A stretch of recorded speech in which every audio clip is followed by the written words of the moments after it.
Good evening, ladies and gentlemen. Thank you once again for joining me on this show, The Long Game. This is where we come together as entrepreneurs and we speak about practical learnings, practical things that we can do to grow ourselves and grow our businesses. And when we talk around the long game, we are talking longevity. We want to build businesses that will outlive us.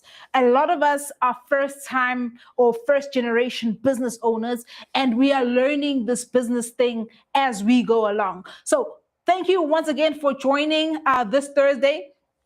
And today we want to just talk around before you scale, let's fix these 5 things. A lot of us as entrepreneurs, when we think about scale, we're thinking about more customers, more visibility, and more sales. And scaling is not just about more. Scaling is around knowing what your business can handle and preparing your business to hold more. And when we say scaling, right? I had a conversation with one entrepreneur who's just like, okay, I always hear you guys speak about scaling, scaling, scaling. What is the scaling? So scaling, according to me, my simple definition is growing your business to be able to handle more clients, deliver more value, and most importantly, grow the bottom line, the profitability, and the purpose of the business. And you'd be surprised that a lot of people grow their businesses. Their businesses seem to be getting bigger and bigger, and outside they look appealing, they look enticing. It's like, yo, damn, Timby has made it. But when you look inside, even though there's glam outside, there's a lot of turmoil, there's a lot of chaos, it's a lot of sticky tape and bubble gum to keep the business together, because scale is not just glamorous. Scale exposes what's already inside. If your systems are tight, if your departments are tight, if every angle, every cog is doing its thing, the more we take on, the more we grow, the more our business can hold up. But when we scale and there are cracks in our model, that's when our business falters at the weight of the new customers, the new workload. And I always like talking around good life problems and getting new business, getting big business, bigger invoices, cooler job is a good life problem. And that is what we need to deal with when we get into scale.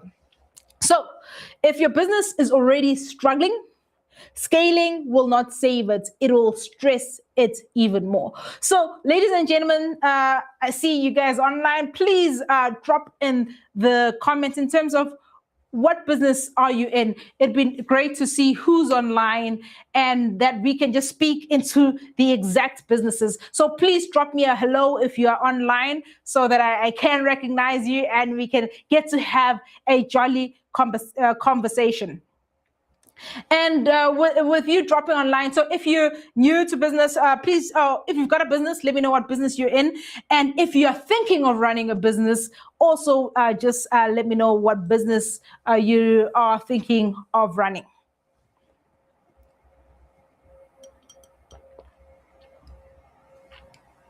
Let's also see TikTok if anybody is greeting this side.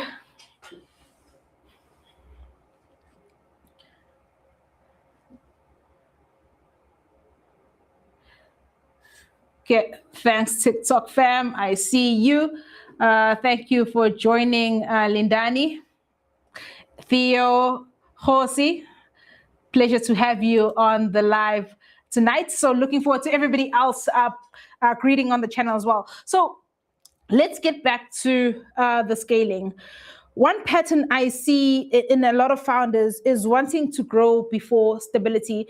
And as I've said, a lot of us want to grow because it always seems like when we're bigger, we're making more money. And I didn't understand this at the time. A friend of mine who was far ahead in the events business when I started was was trying to explain to me, to be like, hey, I've had enough of this business thing. If I could just run a business that had no employees, no anything, that I had a computer that just kept running itself and doing its thing, I'd be the happiest person.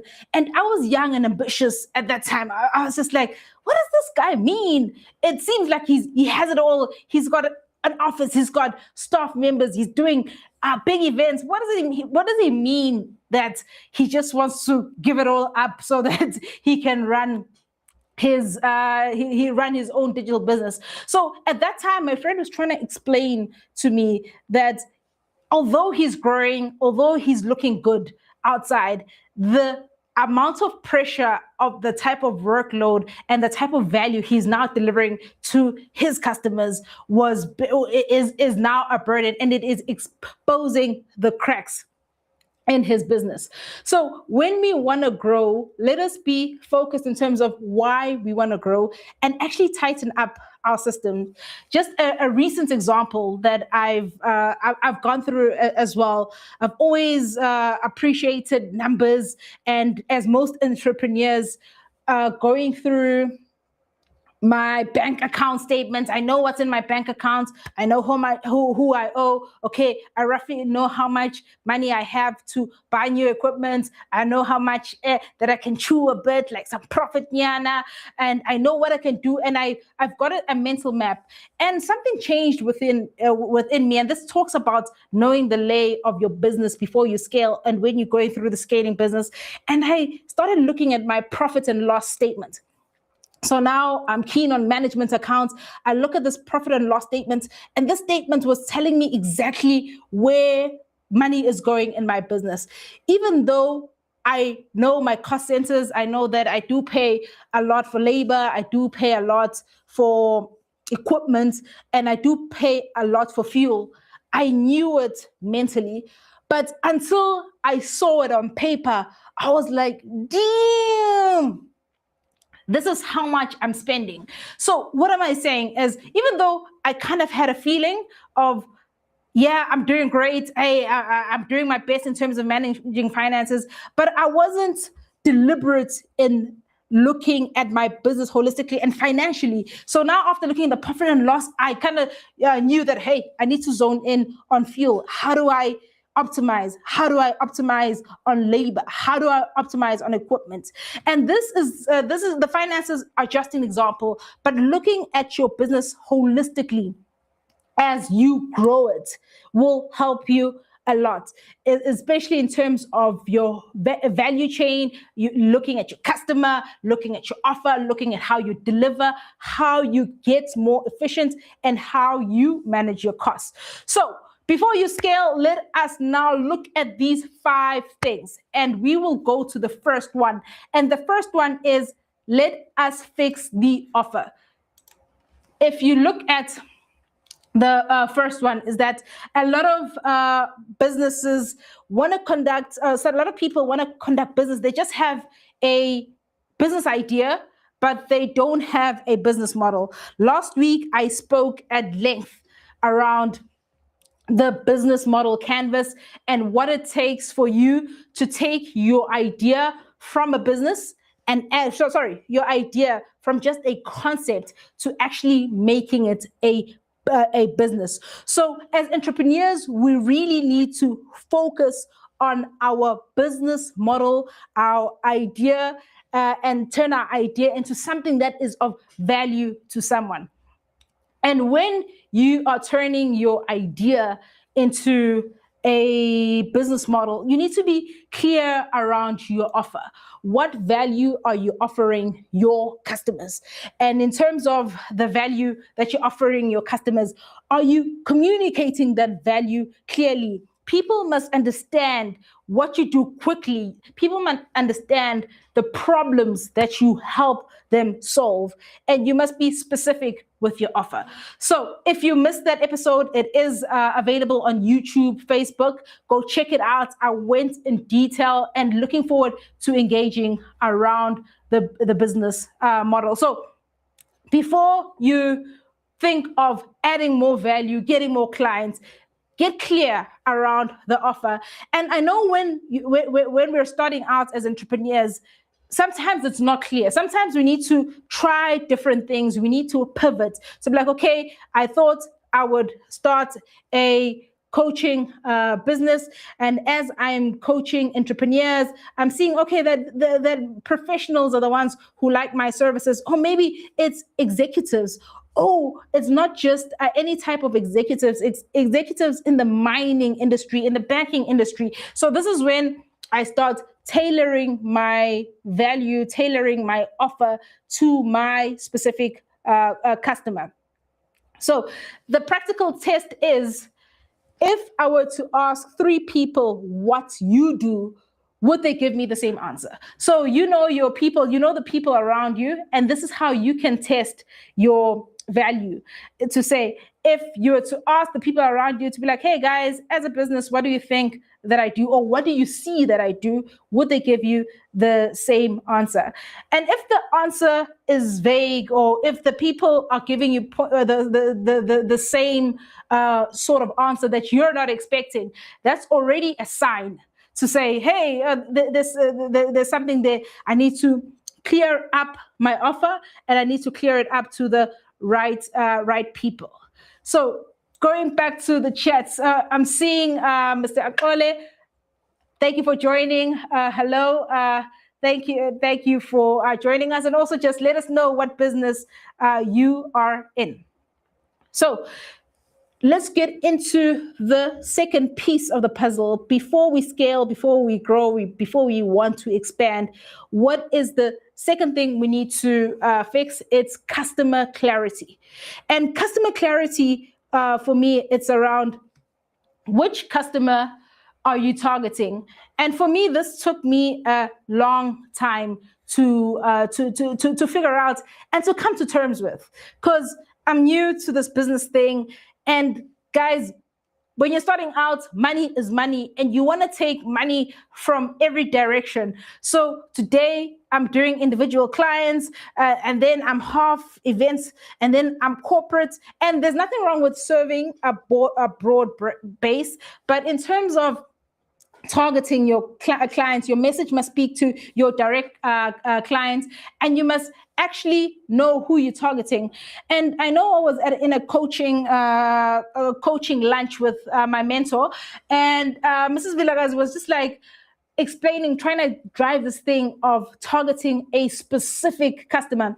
And she was just telling me that in her training days, she used to tell her team that BMW, as you know it, we know a lot of us love BMW, but BMW at some point, their target markets in the South African context were Black young male professionals.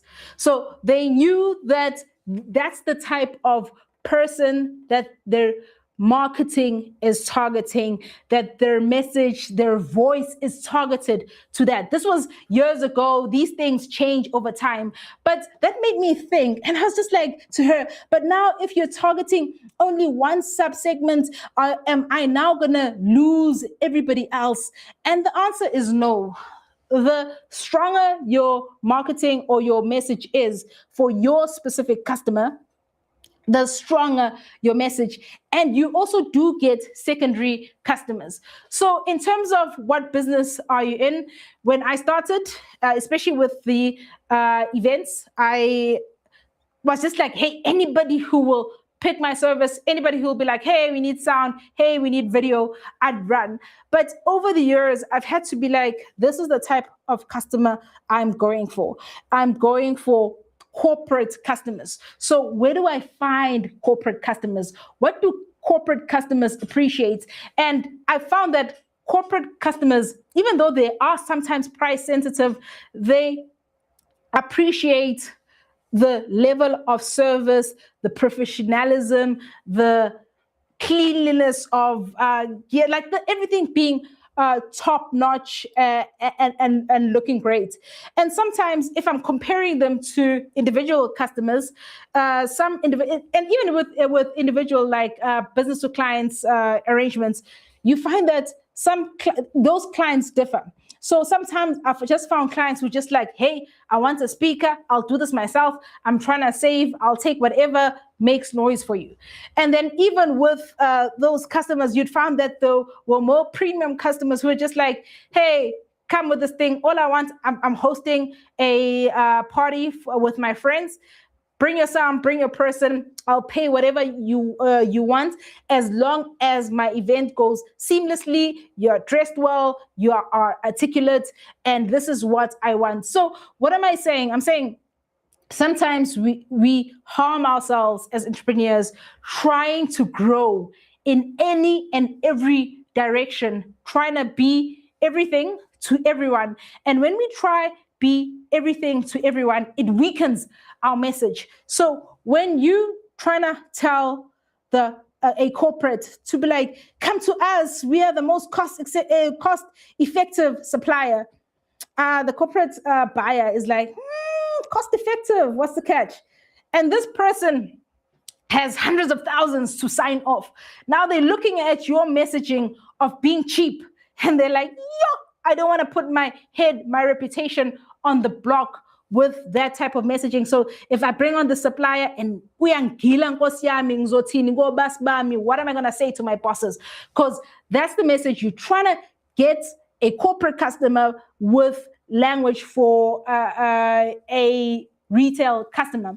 And even with that, right, when you start going for corporate customers to say, we will give you a premium service and all the premium talk that goes around it, you will lose some customers that don't fit that, because they kind of see as premium. I don't have the money for that. Or what's the catch? Maybe I'm going to start off and then, but wait, there's more. So what am I saying is that speak the language of your customer. You need to be who your customer needs you to be and speak that message. And sometimes we talk around customers and we always want new customers, more. And in terms of that, personally, I always love more customers. It's always great to grow my customer base, but there's something even more valuable. It's the customer base that you already have. How are you growing your customer base? How are you giving more value to your customers, and in return getting more money? And the more people love you, they will speak about you, they will refer you, and they will just help you get more customers and grow. So with this one, I'm asking, who are you for? So, who are you? Tell me, who is your ideal customer? As I've said, I've grown over the years in targeting different customers. And at this phase of my life, I am targeting corporate customers, and my team and I are growing in the space. So with you, ladies and gentlemen, just let me know which customer type are you targeting, and let's see each other grow. And with your target customer, I will always ask the same questions to say, do they have the money that you're looking for? Are they willing to pay? And are you speaking specifically to those customers?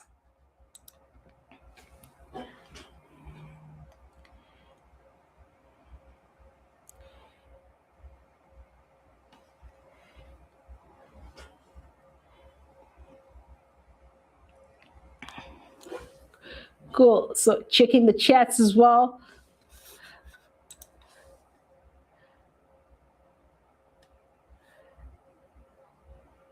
Awesome. Thank you, Melo, for that customer to say you are still thinking around who you're targeting. It's still vague. So let's chat. Let's send questions and let us communicate and see how we can help you as the Long Game community. And Then let's go to the next one, number 3, in terms of what to fix in terms of before you scale. So with this one, it's around having a clear proposition, spoken about that, and the problem and your systems and customer journey. So when you are clear around the problem you're solving, the customer you're targeting, the customer journey and the execution around it is important. When you're smaller, these mistakes get masked and you can get away with a lot of things. And when we talk around systems, it's a lot of systems. It's around discovery. Where do you find your customer? Understanding what your customers like and what gets you in connection with them. Also, what makes them buy, and then how you deliver to them. And I remember when it was just me, hey, it's a call, I pick it up. From memory, I know that, hey, I need to deliver the service. I know I need to go do a video, and then I'm done. And then as things grew, my systems needed to grow with me, to be like, now I've got another person I'm working with. It was just a matter of a WhatsApp chat. Hey, colleague, this is the job we have. What are we going to do? We plan. It's just the two of us, sharp. And then we grow again, a third person. And now we open a WhatsApp group. Well, we speak as the senior planners, and then the whole team, we are all chatting in the WhatsApp group. And now there's too many things going on. And then I'm the one taking the calls, and I'm the one forgetting to brief the team to be like, okay, the customer, after we spoke on Wednesday, on Thursday, the customer wanted something else. And guys, I will never forget, guys, it's where I go down. Systems are very important, and systems are not just tools. I remember I booked a customer one time. They wanted 5 podiums. They wanted 5 Perspex podium in Sandton. We talk. Bam! I quote them. They pay. I confirm. I send invoices. The mistake I made, I did not tell anyone in my team that I had booked that event. Secondly, I did not put it on a calendar anywhere. Guys, I don't know what day it was, but I remember as I was at work, I received a phone call. They're like, hey, Timmy, how you doing? I'm great. And you, who am I speaking to? I'll just say, I'm speaking to Justin. Hey, Justin, how can I help you? Yeah, I just wanted to confirm what time you'll be arriving with the podiums today. I had to keep a poker face and a poker voice, but like, arriving, just let's confirm what venue. I'm just managing a few deliveries, and then the customer was just like, hey, I'm in Sandton. We're the timeline, guys. Did I not panic? And I had to not show it to the customer. I'm just like, okay, can I check with the team, and I'll come back with an answer. And I was sweating bullets. I've taken this customer's money, but I haven't prepared. My systems were not tight. Now I need to call my team begging. Team, where are you? How far are you? How can you rescue me? I need to now call my suppliers. At the time, I did not have the equipment. I'm like, now I'm praying. Supplier, do you have podiums for me to rent? Now I'm salvaging a situation. And luckily, my team was close enough. They lashed me, but they fixed the situation. I think we arrived to the customer in around 2 hours. Whew. That was saved. But a lot of things have gone wrong. I can think of other examples. But what am I highlighting? I'm highlighting to say sometimes we chase growth. But if our systems are not tight, that growth will expose chaos. That growth will expose the cracks. And in this example, the growth exposed my lack of systeming, and events started falling through the cracks until we got a solid system of any event, any call I take, put it on the calendar, different color codes. When it's just quoted, red, when it's happening green. So at least the team now, we have a central point of reference as a team to be like, oh, this is what is going on. We can prepare ourselves. This is still red, but there's potentially something going on. And thinking around customer journeys and other things around discovery. How do customers find you? When you're still small, things are easy, but as you're growing, you're opening up channels. And I've seen entrepreneurs make the mistake of adding new channels, but not being able to maintain the channels. So you've got your Facebook, you've got your Instagram, you've got your TikTok, you've got your LinkedIn, you've got your Twitter. Now you've got all of these. I'm not sure what else. If you put your number, there's so many of these socials. Now you need to manage all these 5 things, including WhatsApp, including email. And you find that customers are sending inquiries on emails, and you're not good with emails. Customers are sending inquiries via social media, but you're not answering. And this speaks to when you scale, the number of inquiries bubbles, but you haven't tightened your system. What am I saying? I'm saying as you scale, let us focus on fixing our customer journey, our efficiencies and operations and systems in the business. And an example just from the past, when I was still growing, before I had a team, I kind of knew myself to be like, okay, cool. WhatsApp, I can do. Emails, I can do. Phone calls, I really don't like phone calls. At some point, I even didn't want to put a phone number on the websites, but sanity prevailed because that's where customers get hold. Customers want to hear somebody, they want to feel assured. And even there, I had to make a system to be like, hey, I'm not highly available. Can I get somebody else to answer the phone in my stead? And I only take messages and answer the messages. And at that time, I closed off any DMing capability on the socials, just to say, if especially it was Meta at that time, so like if anybody wants to query them, it instead of it being a Facebook Messenger message, it would just be a WhatsApp message. So that was me at the time, looking at the scale and the things that I was adding on and seeing how I could manage it myself and tightening up the process. So even with you, my fellow entrepreneur, when you're thinking of scaling, what do you need to tighten in your discovery of customers? What do you need to tighten in your conversations when you quote? How do you scale the conversations? You've done this for a number of months, a number of years. How do you get the people you work with to be able to get to the same level of understanding? And I found that standard operating procedures have really helped me. It took a while to get a hang of it. But these are the things that we need to tighten up, fix, and get good at before we scale, so that we do not break at the point of scaling. And with this one, let's just get practical. If you can, put it on the chat around, how do you do follow-ups? What's your system of following up with customers? And are you losing people who've got an interest, and how are you stopping that in your business?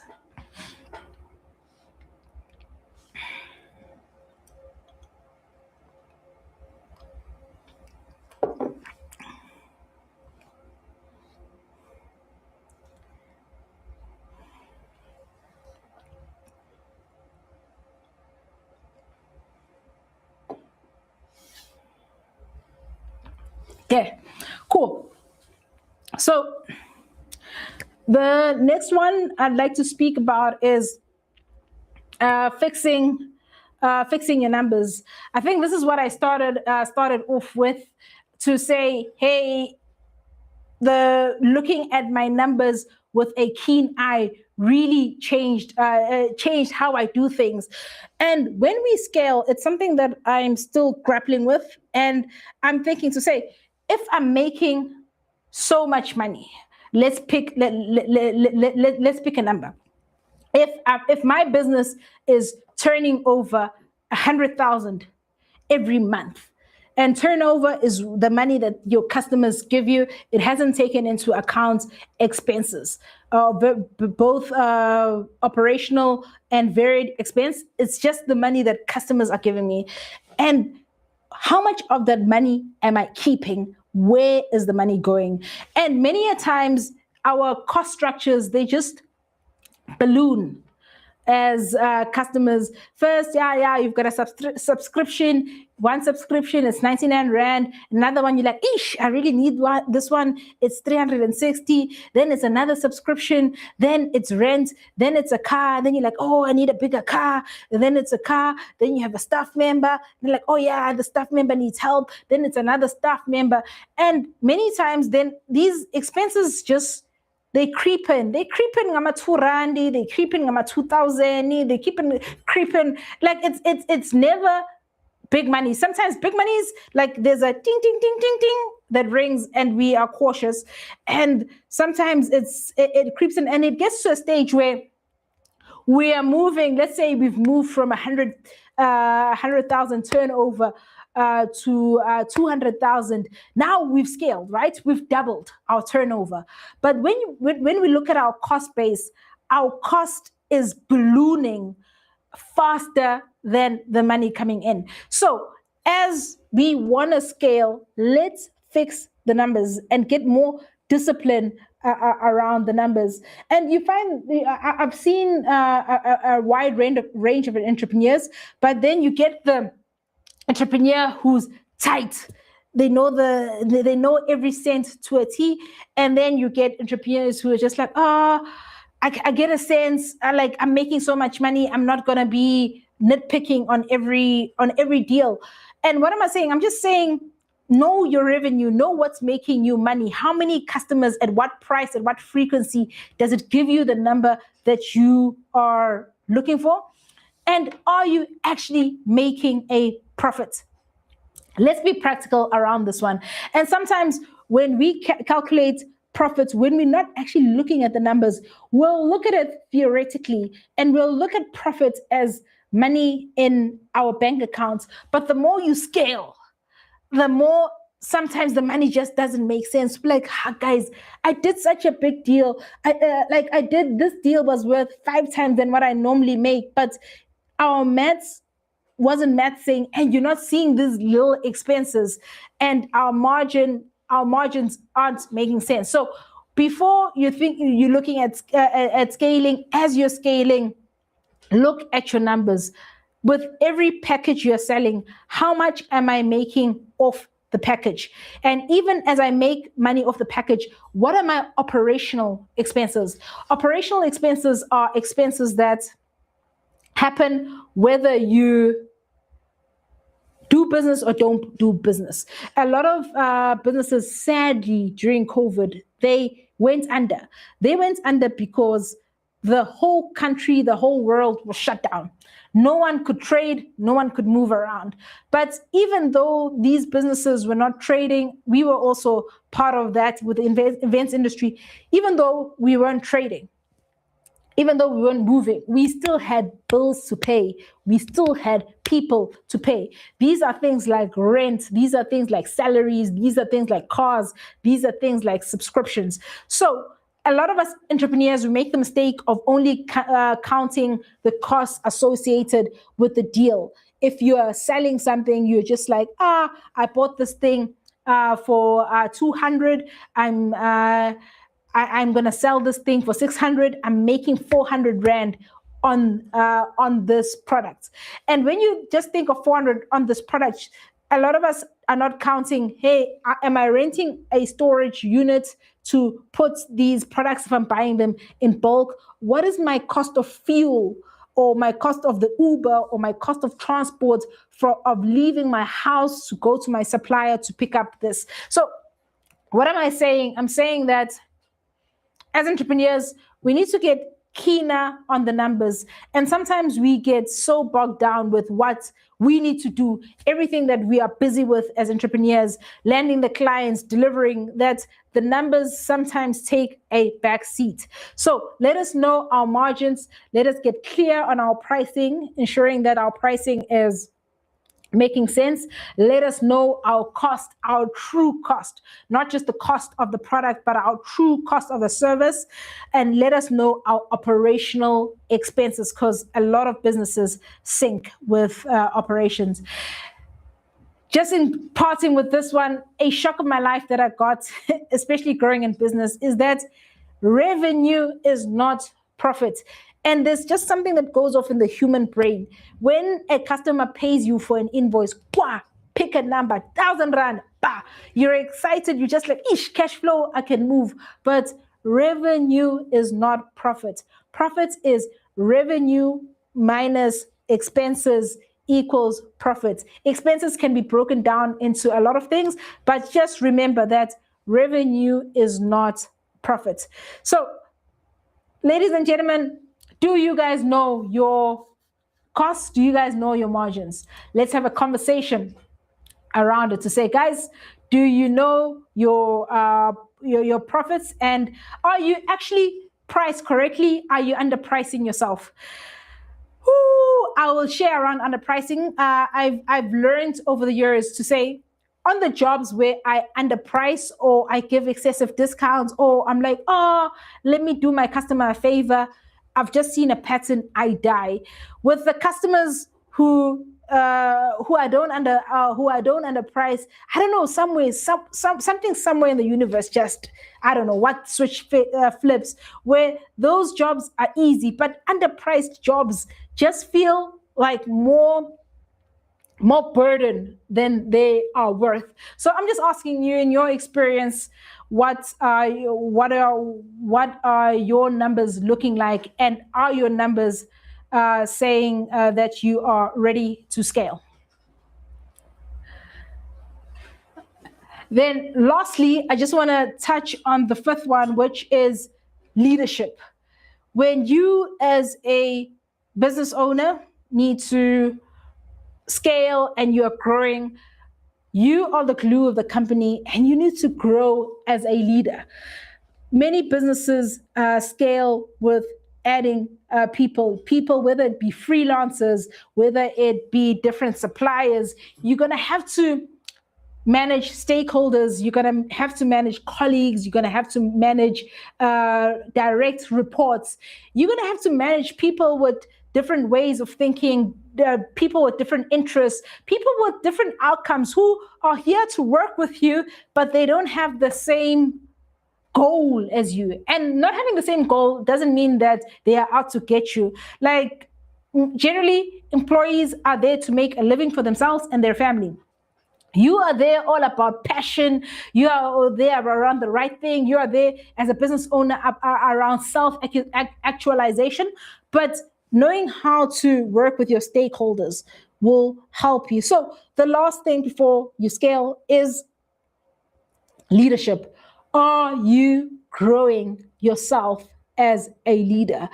And a lot of leadership growth happens in working with people. It happens in discussions. It happens in customer interactions. It happens in stakeholder engagement. It happens in directing your team.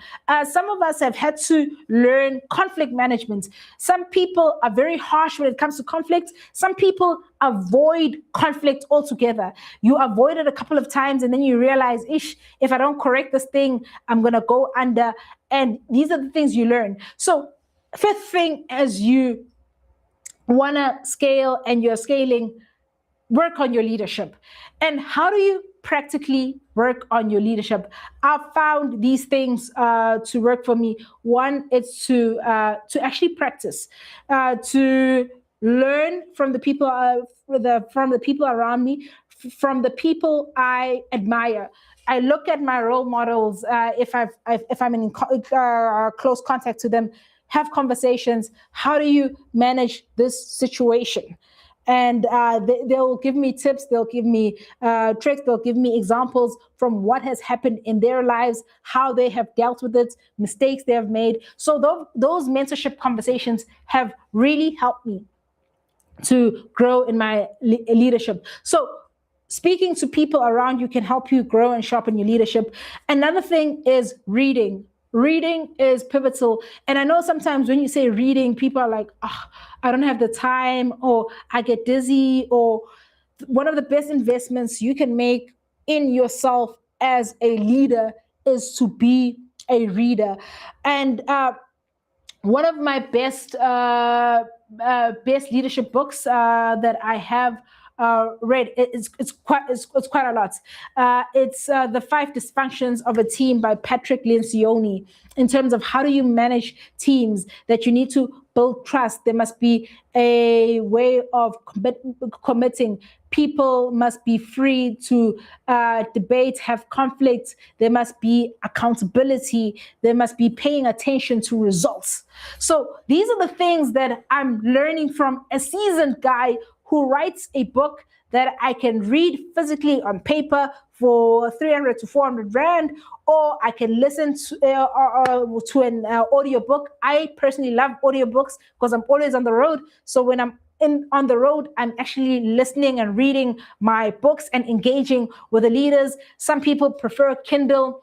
Even now, you even get book summaries on YouTube. There's a lot of way to access this. So guys, think of a book as tapping into the knowledge of somebody who's lived anything from 20 to 70 years. So this person, and normally people are writing in their 30s to 50s, and they're compressing everything they've learned into this it's normally 200 to 300 pages into this 4 to 8 hours that you can tap into as a leader. So I encourage you to grow your leadership through reading, and also grow your leadership through interacting with people, getting feedback from people to be like, hey, how did you experience me? How can I grow? And actually trying things. Sometimes things will land, sometimes things will not land.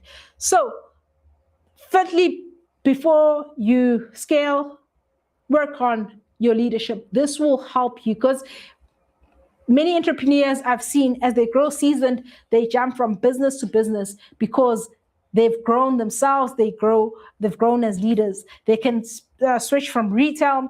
They can switch from service. They can switch to startup. They can switch to tech because of the leadership and the skills and business acumen that they have acquired.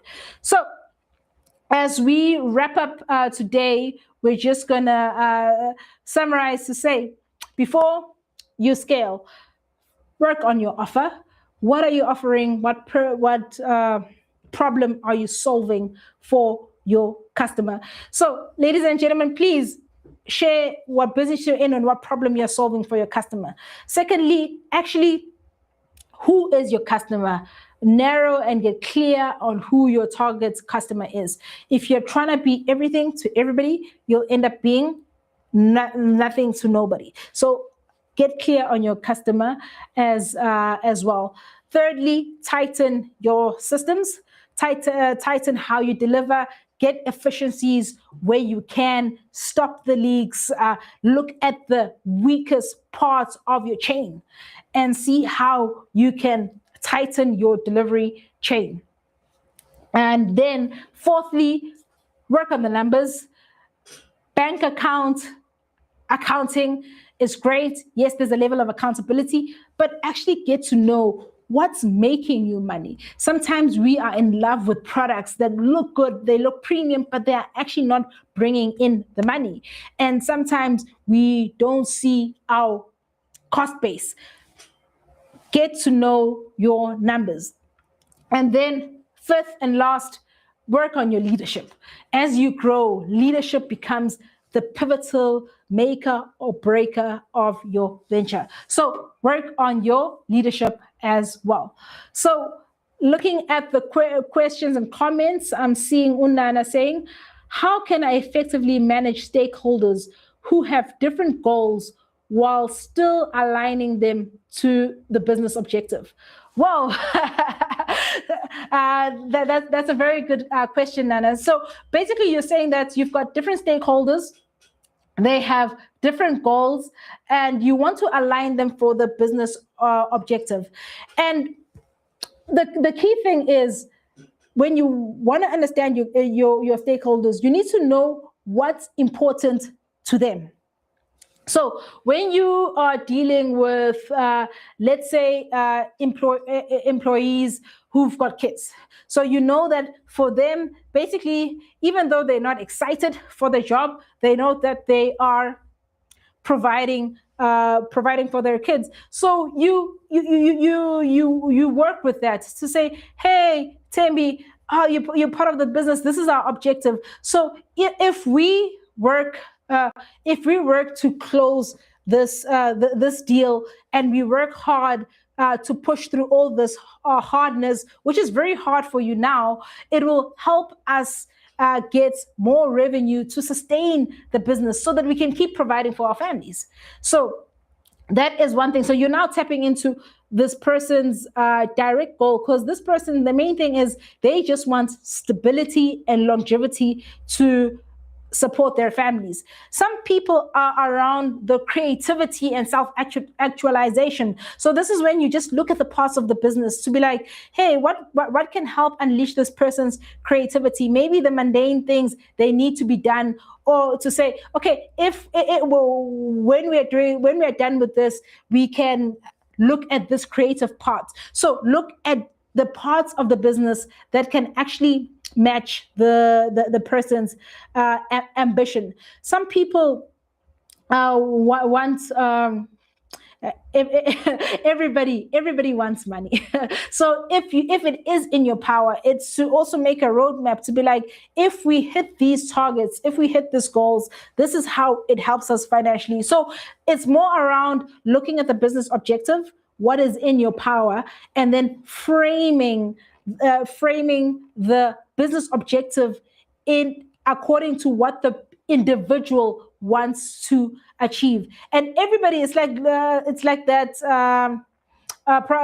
thing where everybody looks at the same elephant in a different lens. Some people see the trunk, some people see the foot, some people see the tail, and it's still the same elephant. So to answer you in summary, it's around position the business objective to what the person really cares about, and then you'll see the person come out and support the business.